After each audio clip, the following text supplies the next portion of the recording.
Healthcare staffing and capacity were a major focus at the Saskatchewan Legislature over the past week, specifically as it relates to issues at Regina's neonatal intensive care unit.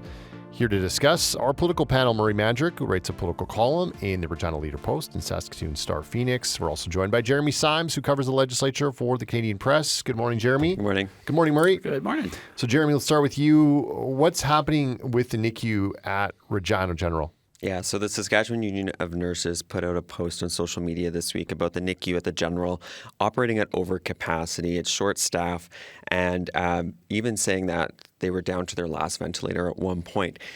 Tracy Zambori, the president of SUN, also told Global News that kids and moms were being sent to North Dakota because of these overcapacity issues. And so we had the opposition NDP come up about this. They held a news conference and repeated that same claim about kids going to North Dakota because of issues. We had Mira Conway. She's the rural health critic.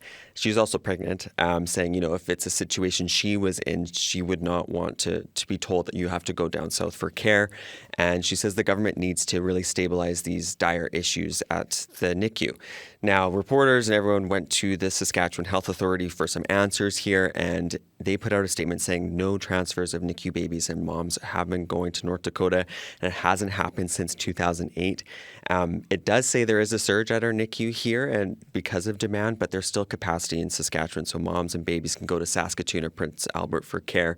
Health Minister Jeremy Cockrell also said the exact same thing. He said, we're not low on ventilators, and he also took aim at Conway and the NDP for fear-mongering and spreading wrong information here. Now, asked about this, Conway says she has no regrets about why she brought it up. She says she was relying on a media report for it, and she also took issue with this fear-mongering, saying there's still real issues out here and we're just bringing them up.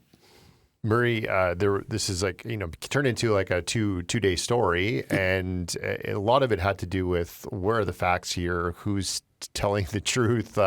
What did you make of how this was handled and how this story unfolded? Well, the facts aren't with Mira Conway, Carla Beck, or her son, and that's ultimately the problem.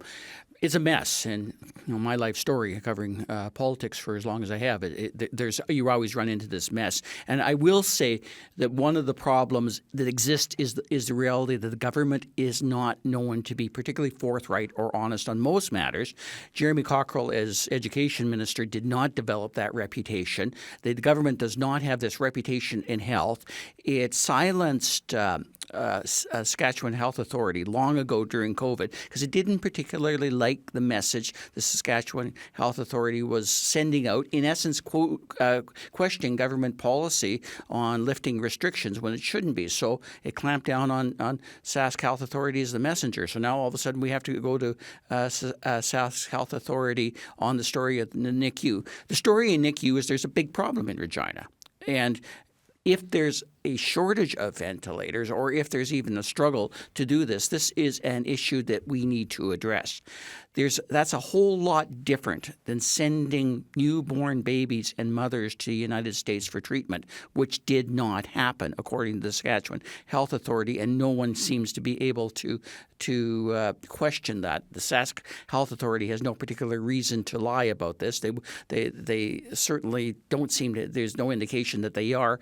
Yet this story is being perpetrated by the opposition, and obviously SUN is something that happened. Actually, SUN is saying very little about this and won't correct it. The NDP won't correct it. Mira Conway owes the legislature an apology, as she would expect the government and ministers to apologize if they came forward with false information. That is actually the rules of the legislature. So she can't duck it by saying, oh, well, gee, I had good intentions and there's a big serious issue. There is a serious issue here, but you have to be true in fact when you present something as a politician. Otherwise, it weakens the system. And in that regard, SUN has an equal responsibility. They represent nurses. They are not the SNRA, and there's not the professional body, but you cannot basically be posting things as a nurse, as a doctor, as another person that are simply untrue. Because society trusts you to not do that. Society puts their lives in the hands of these people, so they expect honesty and truth from them. And that's something that I can't that we can't back down from, and that we have to demand from these people to be factual and such. Yes, there's a NICU problem. The problem in the NICU is not as described, and this needs to be fixed. Part of the problem goes back to the fact that we don't have a government that was particularly honest about healthcare and a few other things. And speaking of capacity issues and healthcare and concerns, the government opening up the breast health center in Regina, or planning to open it up. They announced that some plans this week. They took some criticism for the staffing there. What's the update, Jeremy?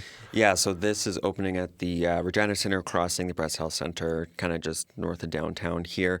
But we got a tour there to check it out. It's like a one-stop hub for patients who need breast care.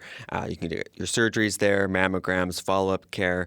You have health teams really working together. And so the whole goal here is to streamline care, according to the government, to really reduce those wait times. At least that's what they're promising here.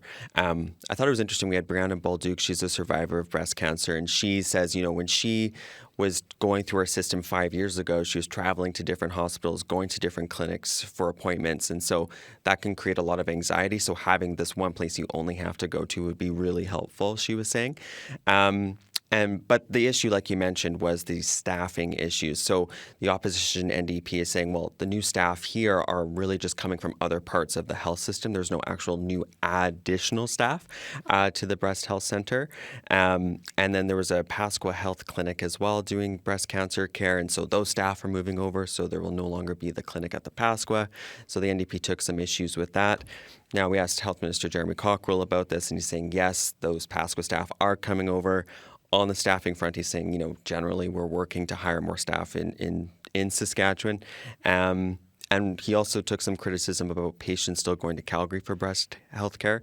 He says the goal is at some point to no longer have that happen, but it's still a viable option for folks who need that care right now.